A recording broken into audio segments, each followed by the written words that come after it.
Welcome to Anglican Unscripted, episode 33. This is the only show fully devoted to Anglicans. If you're an Anglican, or you want to be an Anglican, or you know an Anglican, or you've ever met an Anglican, or if you want to be one on TV. Yes, that's right. You need to be watching Anglican Unscripted. I'm Kevin Carlson. And I'm George Conger. And today is March 20th, 2012.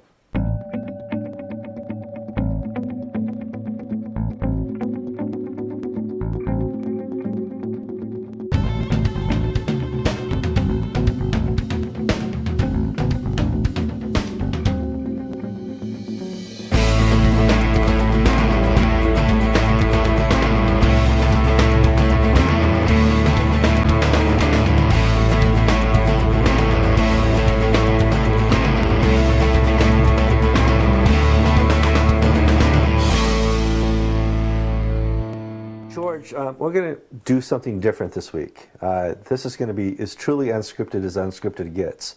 On Friday of last week, the Archbishop of Canterbury, Rowan Williams, announced his retirement. He was appointed the Archbishop when he was 52. He's retiring at 62. That makes him the youngest retiree as Archbishop. Normally, Archbishop Carey retired when he was 67.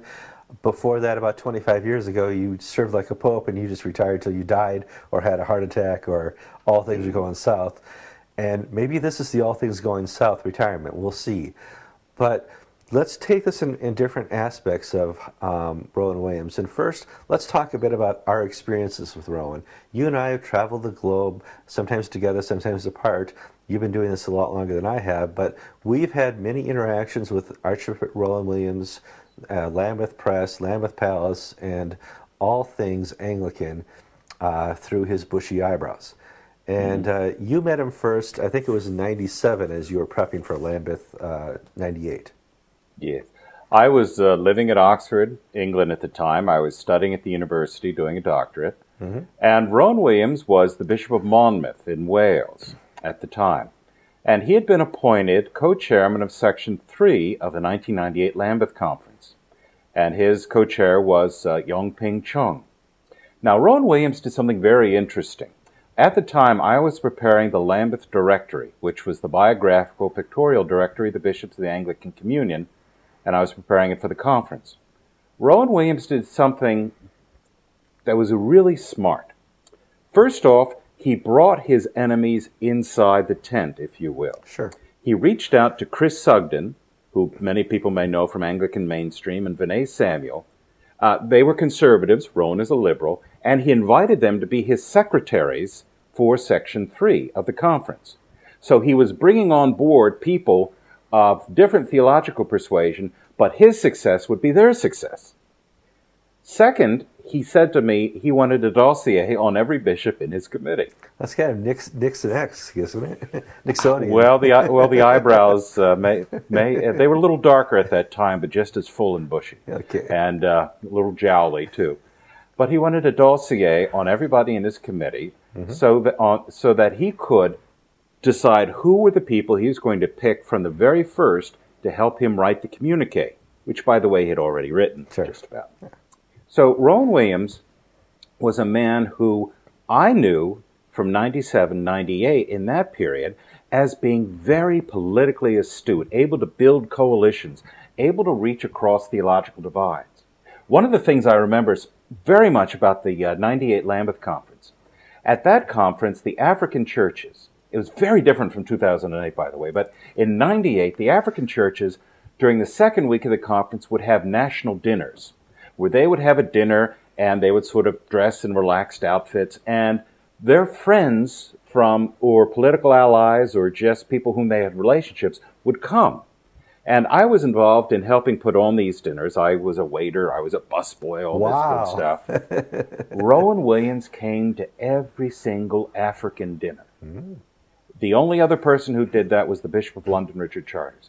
Rowan Williams and Richard Charters came and they ate disgusting Nigerian food, god-awful Tanzanian food, really too hot Indian food. Sure. But you see my point. Yeah. They were playing the politician going through the ethnic warts of Chicago, building up personal recognition and strength. And see, that's the Rowan Williams I knew in the late 90s. Now, all that's evolved. We're 10 years later, but you and I, we met him in Tanzania, we met him in Jamaica, and in different parts of the world, and we've had press conferences with him where we were able to ask him questions. My most famous question was the unanswered questions. I asked him, what do you make of a world where J.R. Packard and Bishop Duncan are deposed? And he says, I don't feel comfortable answering that here in Egypt in my role as Archbishop. My response in my brain is, when wouldn't you feel comfortable answering this? I mean, this is a question for an Archbishop of Canterbury. People under your auspices of Archbishop of Canterbury's authority are being deposed left and right because of their theology. And this is where you should be standing up and saying stop. But what he did stand up and say stop to was amazing. Well, he picked the wrong battles on the international front time after time. And whether it is through bad staff work, whether it is through bad decision making, the man I knew who, when he was backed, who on his own and in a limited warfare was superb in getting what he wanted done. When he went into the bigger stage, it really was a fiasco because he didn't have people who would either tell him you shouldn't say that, or people who couldn't do anything. He just hired incompetent people for so many staff positions. But anytime a gay man in south of the Sahara Desert gets murdered, we'd get a statement out of Lambeth Palace. Sure. I remember a time there was an article from a Nigerian wire service that quoted a Nigerian bishop who said all sorts of nasty things about homosexuals. And it was really atrocious stuff. Well, Rowan Williams released a statement beating up the Nigerians, saying, oh, this is not good, all this and that. And it later turned out the news wire was it was a false statement. It was a false story. He hadn't bothered to check with the Nigerians before beating them up. And when he would be silent, it was when he should be speaking out. We had an American woman who was a missionary for the church's mission among the Jews, the CMJ, murdered by Palestinian terrorists in Jerusalem. I asked Lambeth Palace for a statement. Oh no, we can't respond to every bad thing that ever happens.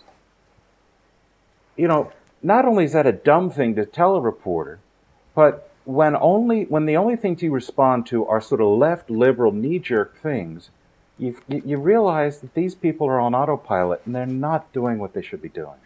No, and that we saw the remarkable decline of the very political, very keep your friends close, your enemies closer type person devolve throughout the office of Archbishop. To the point where I guess he just stopped trying. And I don't know if that happened in Jamaica when he lost the ability to pass. They had passed the Anglican covenant for all intents and purposes, and because of his cleverness, he unpassed it. And is that the moment in time where all is lost and he's just given up, or what's going on? I don't know. I mean, there are just so many. He quickly gave in to the lawyers, if you will. Sure. Well, he had legal advice that told him this. He had advice that told him that, and he wouldn't press that advice. And a lot of the time, it was bad advice. It was dumb advice, and it may have been according to the jot and tittle of the law, but it so hamstrung his ability to do political movements, and so Rowan Williams would go to these meetings overseas and he would say encouraging things to African leaders, but he would never act upon it because once he got home, his lawyers or his staff would say, oh, well, you really can't do this. And Rowan wouldn't push back. He wouldn't find ways to achieve his end while at the same time keeping people happy. And this started early on. One thing that is emblematic to me is that I've been covering the inhabitant of Lambeth Palace for a long time. Rowan Williams has only ever given me one interview outside of a press conference. And that one interview was the only one he ever gave to the Church Times as well, where the two of us had a joint interview, and he would only talk about Zimbabwe, and he wouldn't even criticize Robert Mugabe. He was so scared, if you will, of being tripped and beaten up by me or Pat Ashworth of the Church Times, who knew the history, who knew the issues, that he would just clam up. Yet he would get in terrible trouble when he talked to the BBC or some disc jockey or some Dutch newspaper who didn't know the issues, and he would make some offhand comment and it blow up in his face. Well, Sharia law is a perfect example. And this is the part of the show where we're talking about our experience with Rowan Williams. And our experience, obviously, is your experience because we relate our information about his office and his person to you as reporters. And we've noticed the decline. And we can't match any step in time where it was the end-all be-all and he just stopped working. But none of the promises of the Kigali Statement, the Windsor Process, the meeting in Tanzania, all the primates meetings, all the responses to the critical issues of the Anglican Church were ever followed through.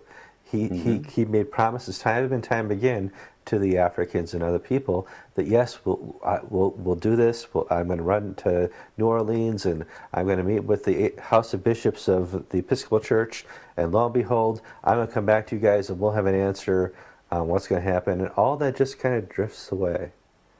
You know? Well, there's several things you need to take about. The field was changing underneath him. Mm-hmm. When he dealt with Frank Griswold had this thing called guilt. Frank Griswold, in other words, Frank Griswold knew when he was doing something bad, and he could be made to feel guilty about it. Sure. For instance, specifically when he said that when he signed a statement saying the United States shouldn't consecrate Gene Robinson, then he went ahead and consecrated Gene Robinson. Frank Griswold knew that was wrong. And he didn't really try to defend it other than to say, I'm just living out the will of the Episcopal Church. Sure. When you had Catherine Jefferts Schori come in, that sense of guilt or honor, whatever you want to call it, went out the door. Well, it did. So that Catherine Jefferts Schori, promised to do something in Tanzania. And she told the archbishops what she was going to do, and she did this. And then she went home and she gave a press conference and said, no, I didn't say that. Well, I asked immediately afterwards people in the room with her, Drexel Gomez, for instance, and all the other primates, did she say this? And they said, yes, she's lying. Yeah. And the presiding bishop is such an ideologue that it doesn't bother her to lie because she's achieving an end, a political end that she needs. Whereas Frank Griswold, who may believe the same things theologically, would still feel guilty about it. So he... I remember talking to a person who was in the room with the Archbishop when he got the news of what she was doing and stuff like that.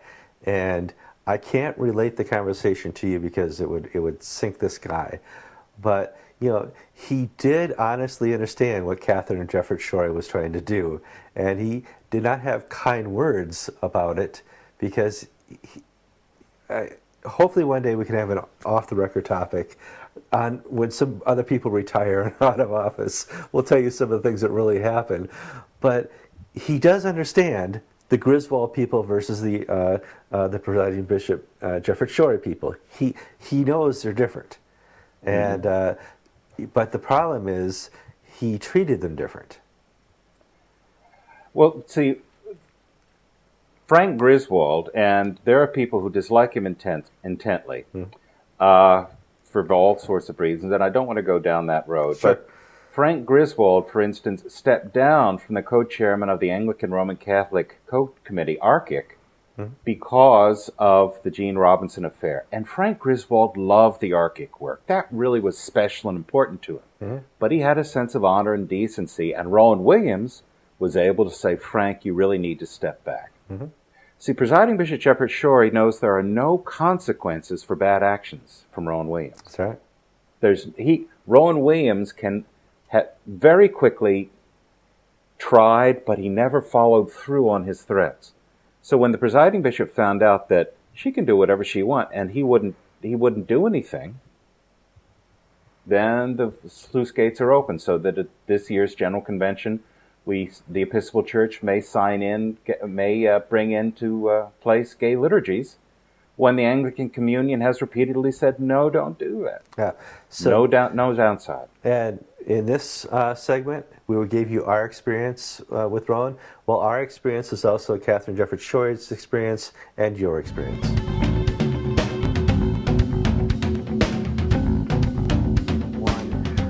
George, part of the problem when you take a job is to know the boundaries of that job.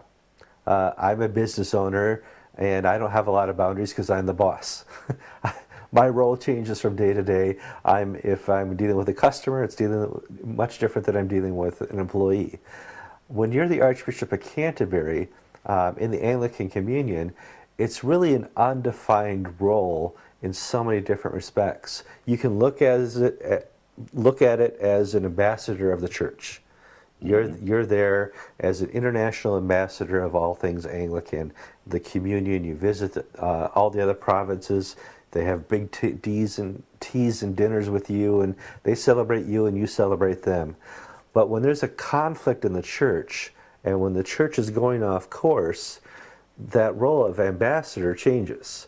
But we don't really have any defined place in any documentation as to what the real defined role of the Archbishop of Canterbury is, which is a problem because that means you got to make it up as you go. Well, let's contrast George Carey with Rowan Williams on that point. Okay. Now, George Carey has been lambasted by the British press, and as I read it, it's not because he did a bad job, but because of class issues. George Carey shouldn't have been an Archbishop of Canterbury because he wasn't the right sort of person. When you read some of the nastier things, they're personal attacks on him as a person, not on what he said or what he did, but they just don't like him because they resent him. But one of the things they resented is that George Carey saw his role as being the Vicar of England, in the sense of being a parish priest writ large. George Carey has an extensive history of serving in the parish ministry. He knew how to relate to people. He knew how to achieve things. He knew how to get a parish vestry to do stuff. He had human experience. Rowan Williams never served in a parish a day in his life. And because of that, he brought into his office an idea that I'm not the Vicar of England, I'm the chief teacher of England. I'm a cheerleader for theological issues.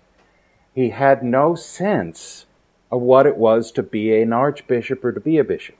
Let me just even tighten that further. Sure. The African archbishops, loved George Carey because he was one of them, in the sense that they went through the same sort of formation to become an archbishop, of moving through the parish and the bishopric and having a ministry based on real hands experience, sharing the good news of Jesus Christ. Rowan Williams came into office and was no longer first among equals among the primates. They were his students and he was the professor. And that, among a lot of other things, really irritated the Africans, to be looked down and patronized. But I'm sure some of our audience are saying, well, don't we have the instruments of communion? Isn't that a legislative piece of documentation? No, it's not. No, it was never voted on. It was something that came from the Virginia, what was it called? The Virginia Report, where a report that said, these are some of the things we identify as authoritative in the Anglican Communion, and then some wishy-washy language got this to be part of the Anglican Communion. You've got to remember, Kevin, that the Virginia Report was prepared in 1997, brought to the Lambeth Conference in 1998. It was not adopted. No. It was discussed. At the ACC meeting in Dundee in 1999, and I was there, so I heard this, the ACC said, why don't we give the Virginia Report, which has this Instruments of Union and Community language in it, to the provinces to discuss and come back to us later. They've never come back. No. And that's the way, and there's some wishy-washy language they gave. We recommend the principles. That was 2005 in Nottingham. Yeah. And I was there too. Okay. And if you recall, I have a very, very dull life. I mean, I actually read these things and I'm interested in them. But I remember Resolution 2 of Nottingham in 2005. And in fact, I've just pulled it up on my screen. Yeah. Here is what the instruments of community are. Okay. The Anglican Consultative Council notes with approval the suggestion of the Windsor Report. Isn't that wonderful? Yes. We note with approval the suggestion of the Windsor Report that we have instruments of communion. Communion, yes. My mother-in-law notes with approval the suggestion of my father-in-law that I go to law school and get a real job. Yep. Does that mean I'm a lawyer? No.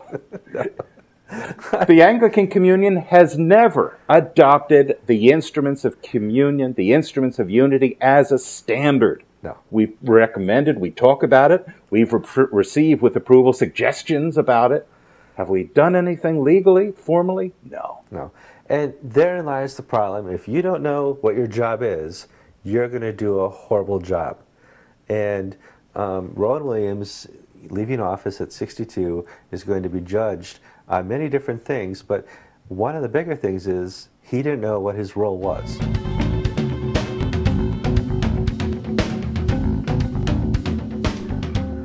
Okay, in this next segment, George and I are going to talk about how Archbishop Rowan Williams will be compared to other archbishops of the past. Now, it's very difficult to do that because some of them have been martyred. Archbishop Rowan Williams has not been martyred. Maybe by him. Yes, he has. What? Tell me more. You read the press, he's been martyred. Okay. According to the BBC, who helped martyr him over Sharia law.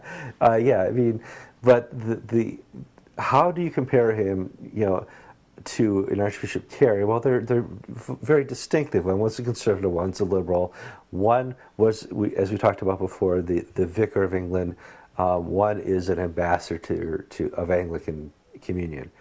And they did their roles differently, even though there was no definition of that role. See, I would say that Rowan Williams was probably the most brilliant, intellectually, Archbishop of Canterbury within the last few hundred years. Sure. And but that brilliance came at a price.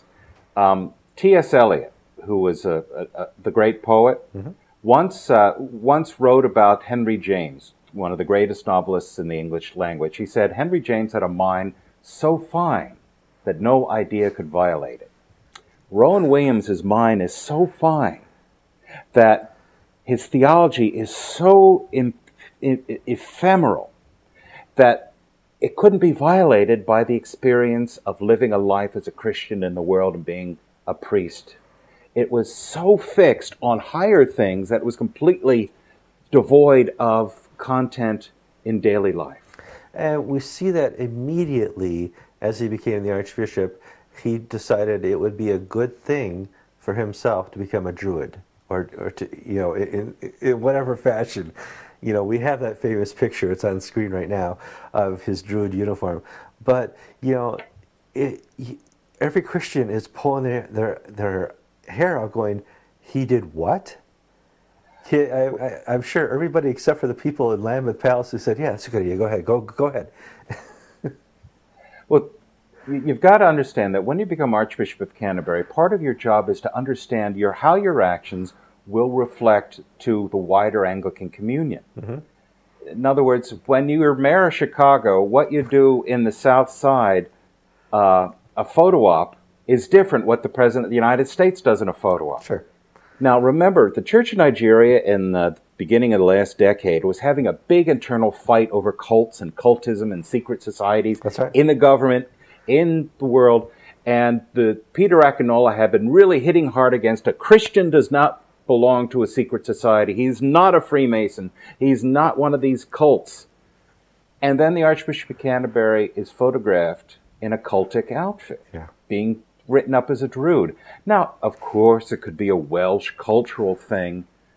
But, if I preach an 8-week series in my church about why you should not cheat on your wife, and then my new bishop is on the front page of the Orlando Sentinel with a prostitute in his bed, it sort of makes me look stupid. Okay, because it undermines everything that I've been saying about how you should live your Christian life. That's lousy staff work for Rowan Williams. His people should have known better, and again and again and again they made these dumb mistakes. Well, it's that paradox. He's either doing the right things for the wrong reasons or the wrong things for the right reasons. And it's only in his mind that he discovers the answer to either one of those questions. See, the thing about Rowan Williams is that his mind is so subtle, so intelligent. It's like one of these little Russian dolls. Have you ever seen these, Kevin? Uh-oh. You know, this is Gorbachev. Inside Gorbachev is Brezhnev. Inside Brezhnev is Khrushchev. Oh, awesome, yes. Inside Khrushchev is Stalin. Inside Stalin is Lenin. Now, why does this have anything to do with Rowan Williams? His thought processes are like that.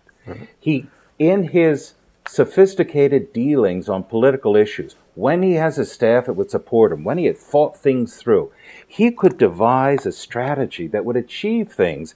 You know, it was like an onion. You would peel off things. I'll give you an example. You know, we talked earlier about the Tanzania meeting of the primates. Well, before the primates meeting, it was leaked to the press, to the Telegraph, and I got copies too, and for the Church of England newspaper, copies of correspondence between Lambeth Palace and the Church of Nigeria. And Peter Akinola was making all these strong statements to the Archbishop of Canterbury. So when the meeting starts in Tanzania, the British press and the American press are all sort of looking at Peter Akinola saying, oh, you're trying to throw your weight around. And they're looking at the Church of England newspaper saying, oh, it's natural. The Nigerians would give them whatever they got. Guess where it came from? That's right. Lambeth Palace. Yeah. Lambeth Palace. Rowan Williams was able to peel off layers of the onion and to put Peter Akinola at a political disadvantage going into a conference. That's the smart Rowan Williams when he's got a set problem to work on in front of him. And good staff work and good ability. Leave him, let him alone by himself out into the world. He gets hit by the first bus that comes around the corner.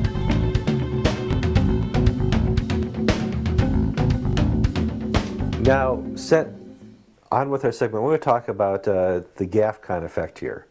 Rowan Williams, before Rowan Williams, there was no Gafcon. Because of Rowan Williams, there is a Gafcon. Is the only way you can really put this. Gafcon is a movement of the conservative Anglicans to get together and say, this is what we believe, this is how a church will operate effectively. We have the Jerusalem Declaration, and this is a movement of how we go forward. Everything that the instruments of unity are doing are taking the church backward and dividing the church. And Gafcon is a movement where they try to hold things together and step forward. And Gafcon is having a meeting in April in London. I don't know if they're going to call an emergency meeting with the Queen or anything, but they're now at a point where they can't do anything because they're in this Lambeth role of, we don't know who the next Archbishop's going to be. He could be on our side. How politically motivated or active should we be right now? Yeah, I mean, we've seen this in some of the international statements. The Church of Nigeria released a statement about Rowan Williams' resignation, which basically said, so long, don't let the door hit you on the way out. That was quite a statement, wasn't it? It was refreshing in its candor. Yes, it was. But what this does is that, you know, Rowan Williams is there till December. We may not get a new Archbishop till Easter of next year. That means the conservative movement, Gafcon, which has been... Some people thought it died, but it's been very quiet for about a year and a half, is going to be silent for another year until they know what the political landscape is in the future. I would still say they're going to meet and plan for the next Gafcon, but the meeting with an architecture in London to help affect London Anglican polity is now changed. We knew rumors early on, almost since June, that Rowan Williams might step down this year. And that's happened, but even though we knew it was coming, it's almost unexpected in how it happened. Well, where things are right now is sort of a discussion of who's going to be next. And the different newspapers in the UK are pushing their own candidates. There's an anybody but Johnson Tamu campaign going on. It's a fool's game to try to pick who it's going to be right now. Well, it really We is. just don't know. Because early on, in the last election, Rowan Williams was not a leading candidate. He emerged secretly as a leading candidate, but there's so many other names at the top of the list. It was kind of surprising. The rumor after several meetings was, oh, it may be Rowan Williams. Well, the other thing we have to keep in mind is that the Crown Nominations Committee, the body in the Church of England that oversees this process, for the last 2-3 years, has leaked terribly. Mm-hmm. People have talked about its secret inner proceedings, and usually they've talked about it from the left, so that we've had all sorts of leaks, and these people are sworn to secrecy. So I think the first thing we'll see is a bit of a cleaning house and a bit of a tightening of the screws in the Crown Nominations Committee. And because of that, all the stuff you're hearing right now about Johnson Tamu, Nick Baines, Richard Charters, all these people, just forget it. Because what you hear right now is going to be wrong. And you just shouldn't waste your time in trying to pick who it's going to be. No, I mean, if you get American politics is a perfect example. This time, 4 years ago, Hillary Clinton was going to be our next president, in the running. This time, 8 years ago, it was Robert Dole, and it's a strange thing that the dichotomy of the polity, because what you think is going to happen generally doesn't happen.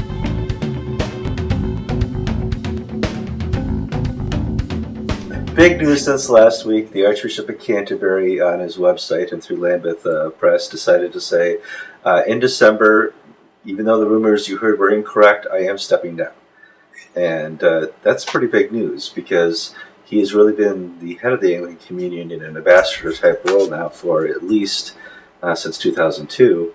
But what type of legacy is he leaving now?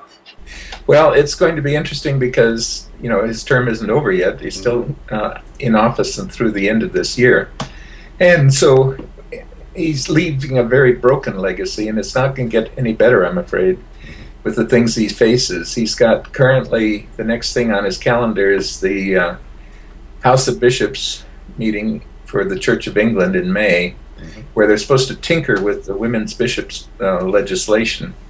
And depending on how seriously they tinker with it, that could derail the process and send it back to all the dioceses again for approval once more before it could come back to General Synod. Or if they don't tinker with it too much, it will go on to General Synod in July of 2012. And at that point, if the legislation passes General Synod, it has to do so by a 2/3 vote in all three houses.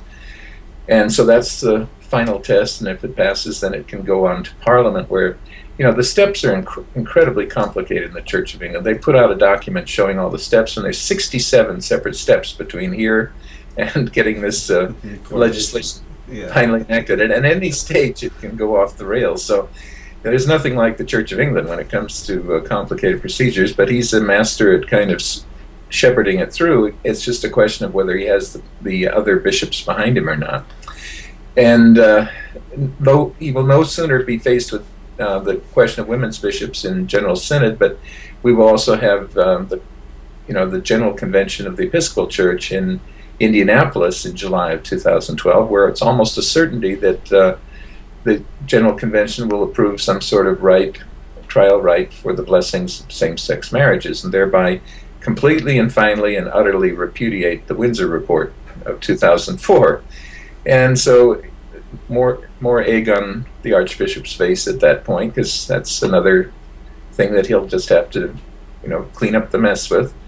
And from that point, it goes on to, there's going to be a meeting of the Inter-Anglican Standing Committee on Faith and Order, Unity, Faith and Order, IASCUFO. That'll be in September, and they're preparing for the meeting of the Anglican Consultative Council in Auckland, New Zealand, at the end of October, beginning of November 2012. And so they're going to be discussing how can they bring the churches into greater communion within the Anglican Communion. We will have a general convention in Indianapolis in July, probably the rejection of the Anglican covenant as well. And that's the other thing that's on his calendar right now. Even before the next House of Bishops meeting in May, the dioceses in the Church of England are considering the covenant, and so far, as of last weekend, the vote is now 20 dioceses have voted against it, and only 12 have voted for it. It will take only 2 more dioceses to turn it down for the covenant to be rejected in the Church of England, so that probably will most likely happen this next weekend. And so the Archbishop will have that to face. When he finally gets to New Zealand for the ACC 15 meeting in end of October, as I say, they're going to be meeting in Auckland, which the Diocese of Auckland has also rejected the covenant. So, well, it's interesting. If the Church of England cannot accept the covenant, then who is Anglican? Exactly. I mean, all these little things are going through. Is we identify him in America. When you're done, you're called a lame duck. You've announced you're retiring, or you're coming to the end of your term, and you're considered a person who has really no influence or ability to barter beyond your time in office. Right. And I don't know how well that term exists in the Church of England. Is he really a lame duck there? Well, it's going to make some very interesting and metaphysical problems for the ACC 15 if both the Church of England and the Episcopal Church USA reject the covenant in July, by July, because you see the covenant itself has a clause saying that if you are a representative of a church that has rejected the covenant, you cannot participate in deliberations regarding covenant matters. So this would disqualify Catherine Jefferts Schori if ECOSA rejects the covenant. She can't participate in any deliberations in Auckland of the Standing Committee or at the ACC regarding covenant matters, and those are going to be on the agenda. And the nice question will be whether the Archbishop of Canterbury himself will be able to so participate. Well, obviously not, because of the way it's set up. I mean, well, except it says if you're representing a church that has rejected the covenant, the Archbishop of Canterbury, there's a legal question there because he's ex officio the head of the Anglican Consultative Council. He doesn't really represent the Church of England. And so he could make that fine argument, although on the primates meeting he's out, because there he does represent the Church of England. So anyway, as I say, there's nothing like the complexity you can get into with the Anglican world once you start twisting all the covenants around. But with only 5 diocese or provinces so far having signed on to the covenant, and maybe we'll get 8, 9, or 10, it's going to be a lonely group meeting with the matters of the covenant until they get some more on board. And we'll see what the ACC does with it. Theoretically, they could also just direct the Secretary General to stop accepting further consideration of it and send the whole thing back to a new drawing board. Yeah, once again, it's going to be very interesting. Apparently, there's a photo site now where people are watching to see which bishops in England are starting to grow their eyebrows out. To really find out who the candidates or who wants to be a candidate for Archbishop. He's been unique in many ways. He's obviously done some many good things. The problem is he probably didn't identify his role as the rest of the world identified his role. No, and he saw it as trying to keep everyone at the table, and what he's finding now as the last months of his reign or his term run out, that not only are people not staying at the table, but what is left is a holy mess of complete, just utter confusion as to what is in effect and what's not. England, as I say, we'll see whether they are going to get women bishops or not, but the whole thing seems to be unwinding in a way that is not good for either the Anglican Communion itself or for ecumenical relations between the Anglican Communion, say, and the Orthodox Church or the Roman Catholic Church, because the more we go down this track of women bishops, of same-sex blessings and things like that, I mean, how are we ever going to get together with the Roman Catholics or the Orthodox then on that? It becomes hopeless. And so we will just have to, write off the whole idea of ecumenical movements at that point, it seems to me. And this has all happened on the current Archbishop's watch. It is amazing how close the Anglican Church in North America is to the Greek Orthodox Church and to the Roman Catholic Church versus the Church of England. Right. And it's not that they've immediately established completely different policies. It's just that they've put forward different ways to get towards the end, the means of the end. Yeah, and also it's interesting. I don't know if you noticed it, about Archbishop Oko of Nigeria issued a statement saying, Tell us what you really mean, please. Yeah, and also hoping that they'll say, well, we'll wait and see who gets appointed to be his successor to decide how we're going to go on from here. And that will be all important to them, obviously, as to whether Gafcon continues to meet separately or whether they can bridge the gap with a new archbishop. It's not going to be a... Well, I know the number one Gafcon topic at the April meeting. Yes. No doubt. And I can see them drawing a chart on the wall, taking a pool for who's the next archbishop. But, right. These are... The biggest reaction is not going to be from the whole Anglican communion. It's going to be from the Gafcon primates. Right. Are they going to try at this point now to have some type of influence on the next archbishop, or are they just going to wait and see who's the next archbishop and then try to have influence? Yeah, well, so obviously they're not going to participate in either Iaskafo in September or in the ACC in New Zealand. Mm-hmm. So they're just going to hold their cards, sit tight, wait till the start of the new year and see who has been nominated and whom the Queen will approve.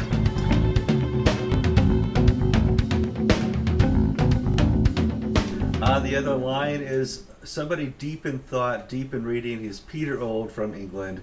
What's going on, Peter? Sorry, I just fancied a laugh. Oh, yeah. How you doing, Kevin? How you doing? So, boy, lots happened recently, and since last time you and I spoke. What did you think of your brother's performance? How did David do?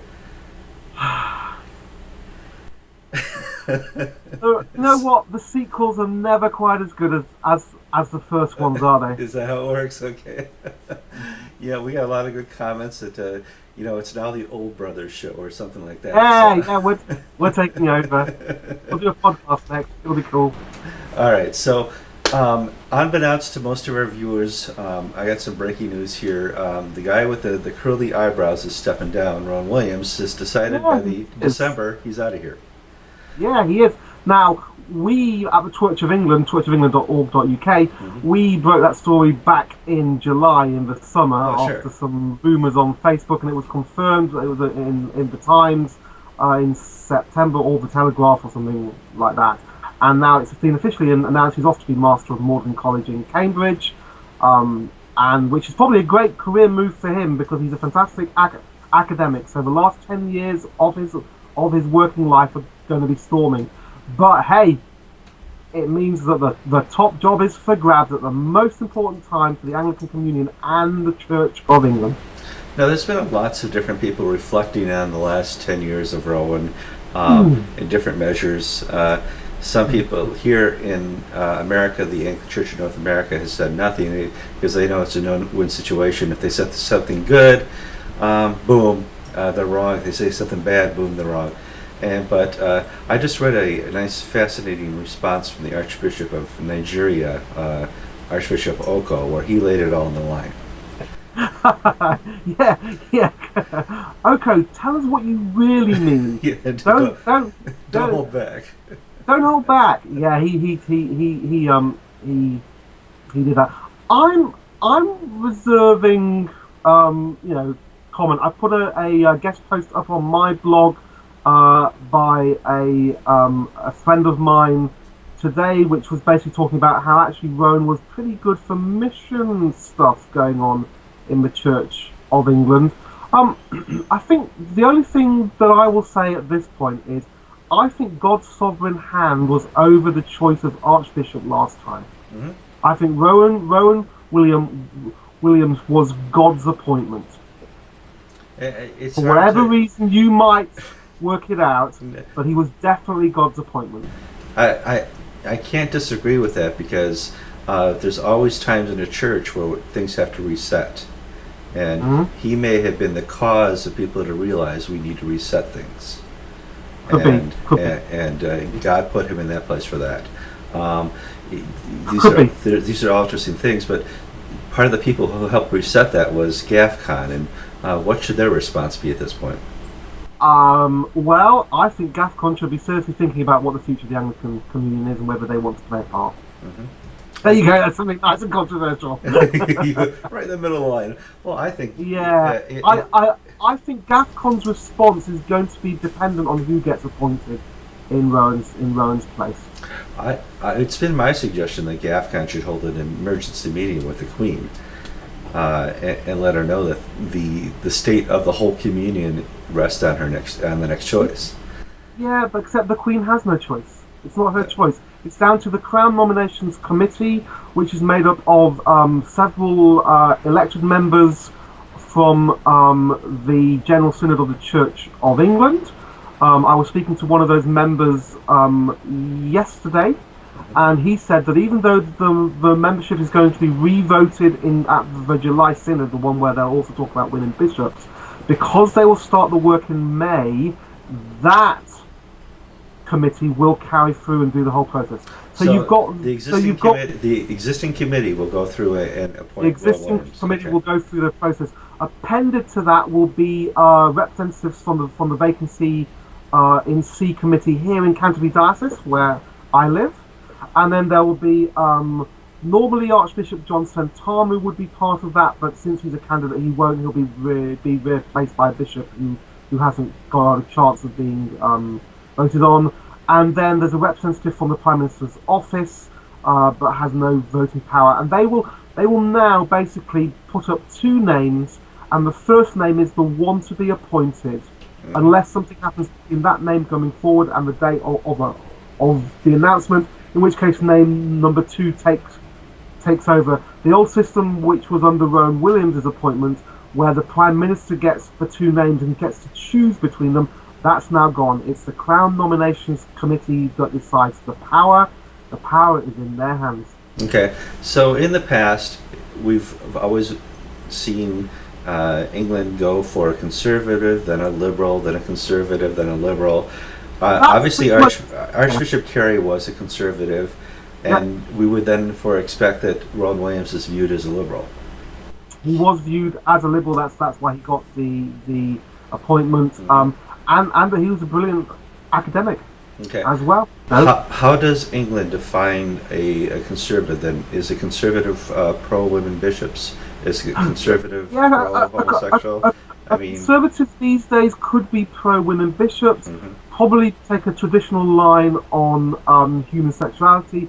Basically, a conservative would be an evangelical or a traditional Catholic. And a liberal would be seen as a liberal Catholic or a broad churchman. What would the Bishop of London fall in then? Oh, he'd be conservative, absolutely. And what was interesting last time was that even though we knew that there was this pattern, most of the leading candidates were conservatives. What about the Bishop of York, conservative or liberal? Oh, conservative.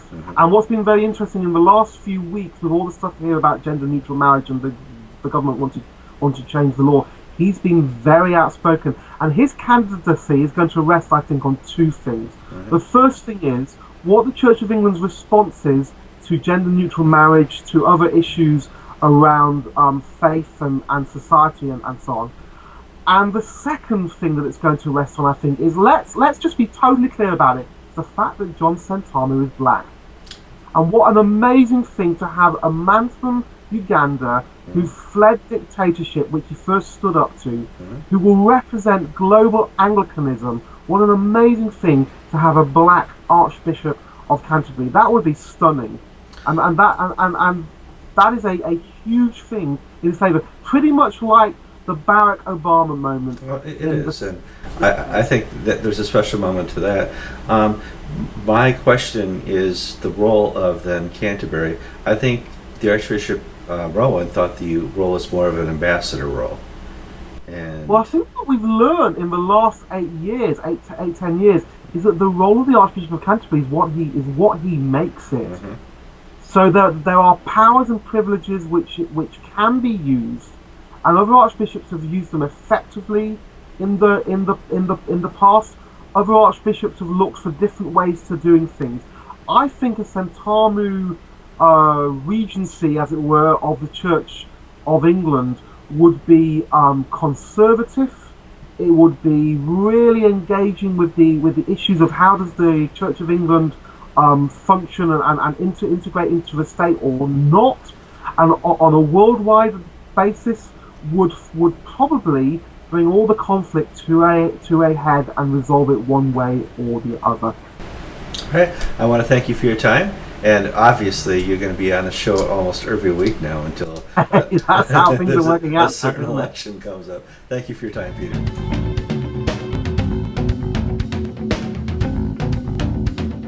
Okay, congratulations. You've watched episode 33 of Anglican Unscripted. There's several ways you can contact George and I. First of all, you want to email us at anglicanunscripted@gmail.com. But we also want to see you on our social media sites. George and I are very famous on Facebook. I'm facebook.com/K. Carlson. George, what's your URL handle there? Facebook.com/GEOCONGER. Right. We're both on Twitter. I'm AnglicanTV at Twitter, and you are also GeoConger at Twitter as well, right? Yeah. Okay, so sign up, be our friends, follow us on Twitter. I don't know if George is just starting to do some retweeting or something. I'm not sure about that yet. You're so into the technology. I just got the new iPad. I got to show you later. But we thank you for watching. Please give us comments and feedbacks on this week's show. And we promise next week only to do one segment on Rowan Williams. Promise. I'm Kevin Carlson. And I'm George Conger, and you've been watching episode 33 of Anglican Unscripted.